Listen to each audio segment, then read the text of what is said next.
May my words find resonance in the universe, within the heart of God, and in the hearts of those gathered here.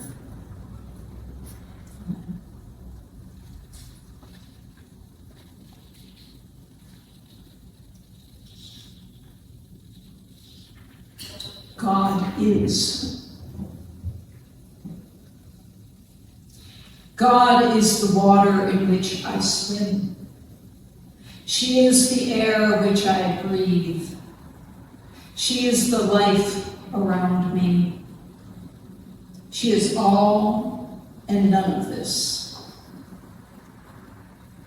But close to me, she is. I have sung and I have danced whenever I felt her touch. I have jumped and played, but when I felt that she had gone, I sobbed like a grieving child. I remember the forest, the heights and depths, the light and the dark, the desolation and the consolation. And all the time, God was there. The darkness was only dark to me. She did not hide from me. I was blind to her weaving a delicate and beautiful plan of salvation within my very darkness. The wonder of ourselves, the wonder of myself. Yes, I feel the fragility of myself. I am the new creation, created creator. I am the spring waiting to burst, while my God gently, gently calls me forth to the wonder of herself. I am. God is.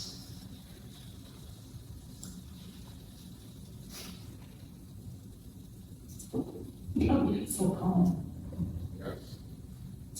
Written by Edwina Gately. It's from her book, I Hear a Seed Growing. I love that title too. She wrote this description of God during a retreat at a hermitage.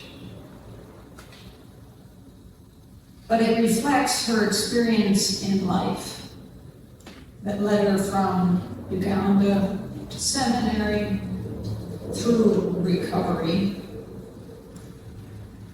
to the city streets. Hers was a journey to this point of discovery of God, of reimagining and re-envisioning God. She wrote that more and more she began to see God as a woman, a mothering spirit with a deep well of compassion. There are times when I want to skip over this vision, to rush on to the view of God as the all-pervading Spirit. The view that perhaps there is no God at all, but Spirit, neither male nor female, gender, non-binary. And I think this is where I land in my spiritual beliefs.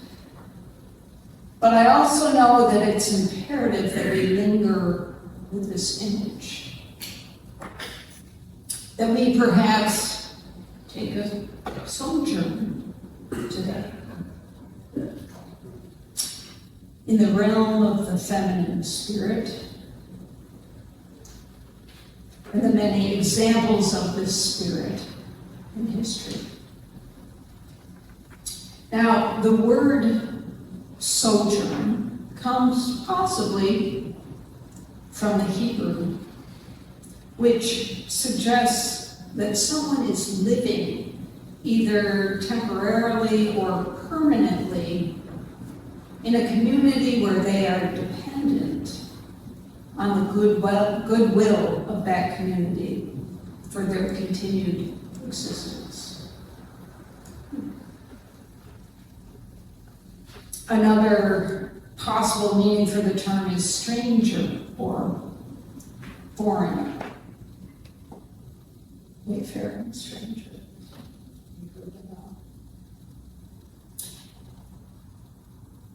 Many of us may indeed be strangers to this feminine spirit even today.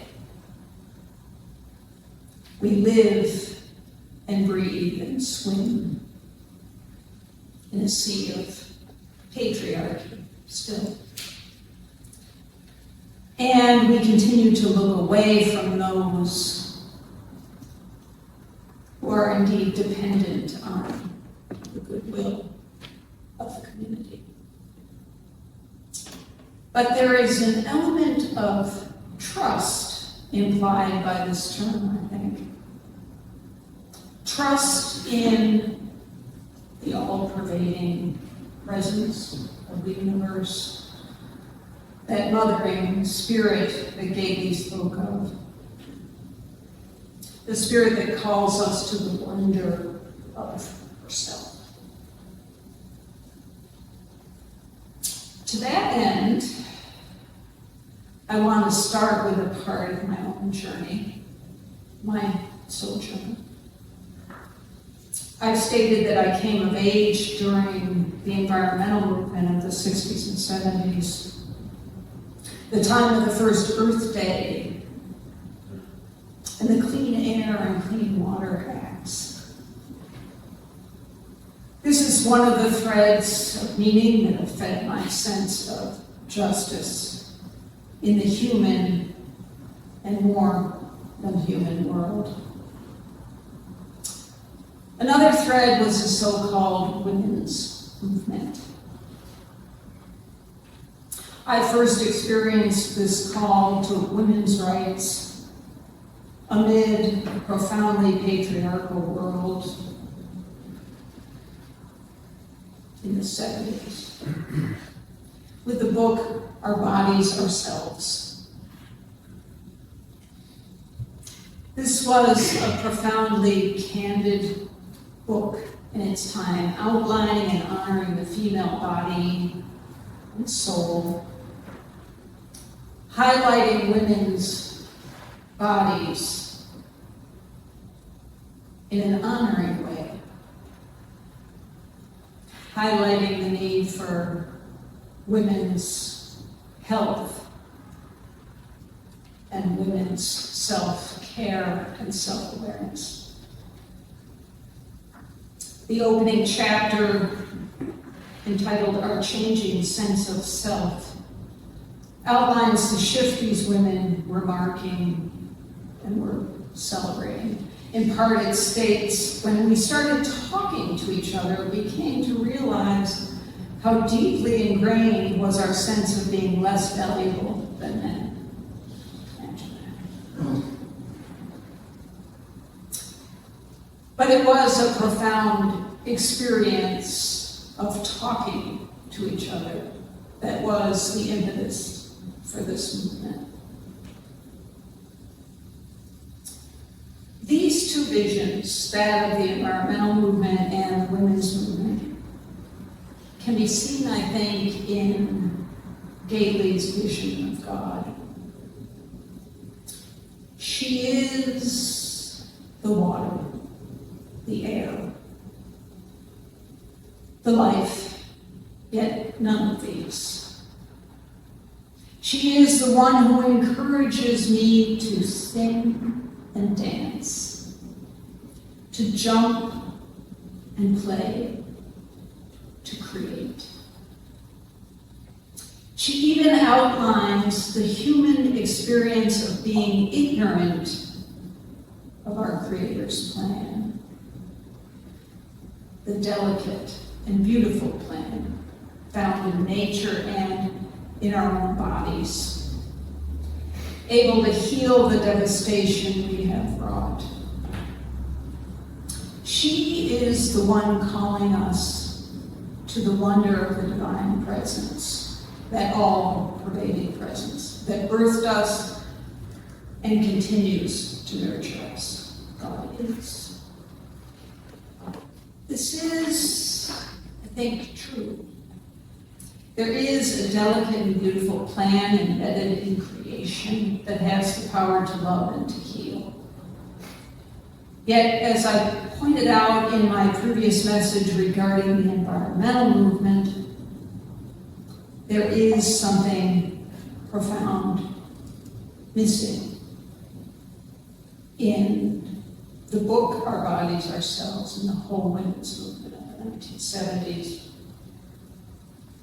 let's say up till the present.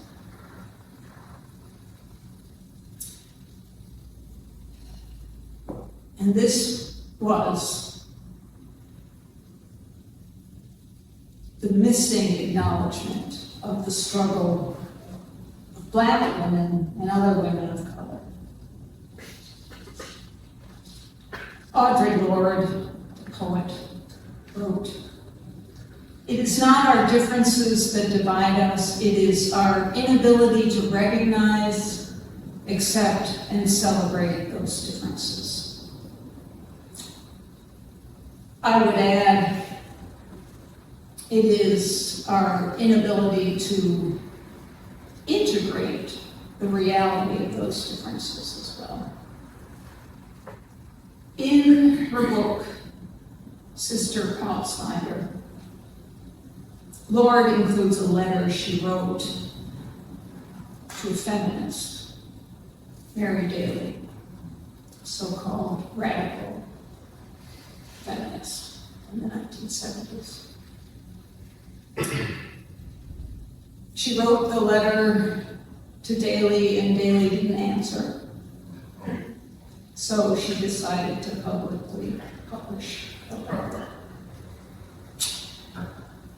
She points out the failure of Daly to include the Black women's experience in her writings, indeed, people of color at all.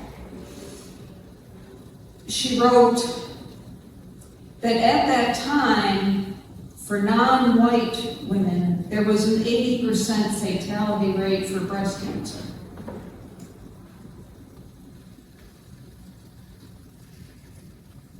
There were 3 times the number of unnecessary medical procedures as there were for white women.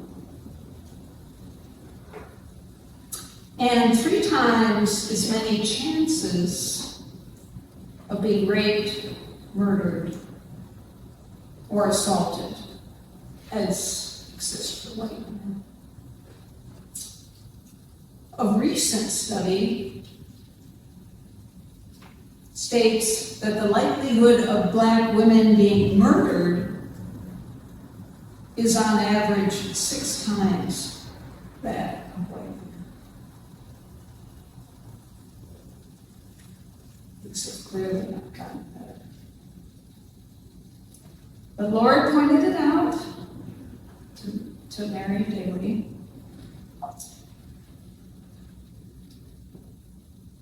The thing is, we need to know each other's stories. Right, Mike? And we need to know the realities of our systemic oppression overall. We need to not look away. Well, we're going to go back a little bit. Back up a little bit. This truth of the differing experiences and yet common experiences of women throughout history was also not acknowledged. It wasn't acknowledged in the fledgling suffrage movement that culminated in the 1848 Seventh calls Women's Rights Convention. There were no persons of color present besides Frederick Douglass. No black women were invited, despite the profound work of Harriet Tubman, perhaps, despite the dedication and audacious presence of Sojourner Truth, and so many others, working often behind the scenes, without the backing of men, without the time and privilege to attend such a convention. Interestingly, Frederick Douglass pointed out this difference in his description of his journey, contrasted with the journey of Harriet Tubman. They had both been slaves in the state of Maryland. In a letter to Tubman, he wrote, this was in 1868,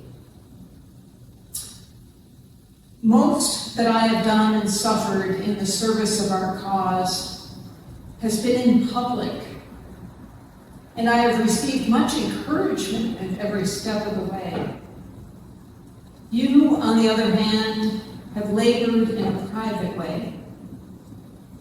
I have wrought in the day, you in the night. The midnight sky and the silent stars have been the witnesses of your devotion to freedom and your heroism." Indeed. For Douglass to admit this reality was important. Yet he was still unable to side with Sojourner Truth, who believed that the right for black men to vote needed to happen at the same time as the right for women, all women, to vote.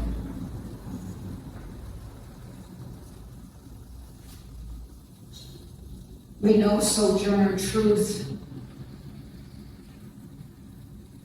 is close to my heart. She inspires my life and inspires many other people, and she was a woman before her time. She was able to challenge Douglass on this point, and indeed to challenge patriarchy in general, famously challenging Douglass's speech at one convention, when he said that maybe we need to get violent, and she said, "Frederick, what are you talking about? Is God dead?" She also said this at an 1851 Women's Convention. She said, "How came Jesus into the world?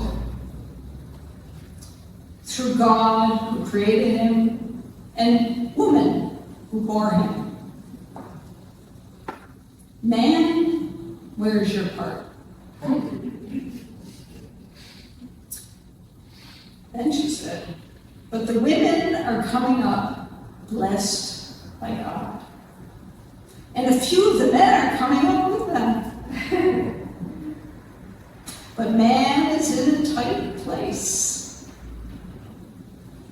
The poor slave is on him, woman is coming on him, and he is surely between a hawk and a buzzard." I like that. Remembering that she was born in 1797. Indeed, she was taking her rights and not just talking about them. She was able to articulate a feminist and, one might say, womanist theology. And as a sojourner, Truth was able to stand outside of her own, often non-existent, community and depend on the goodwill of others. She wasn't working a 40-hour week, right? She was traveling. She made money, to be clear. She took care of herself. But she was dependent on the goodwill of others and God. She was dependent on the all-pervading Spirit, the one upon whom we all depend for our ability to get over our challenges in life, get over that mountain that sometimes stands in our way, and to continue our sojourn for justice and truth. In this community, I think she calls on us, and we call on each other, to welcome that sojourner, the stranger, into our loving embrace as the beloved community, while at the same time welcoming the stranger within that longs to speak up and to live free. Amen. Amen.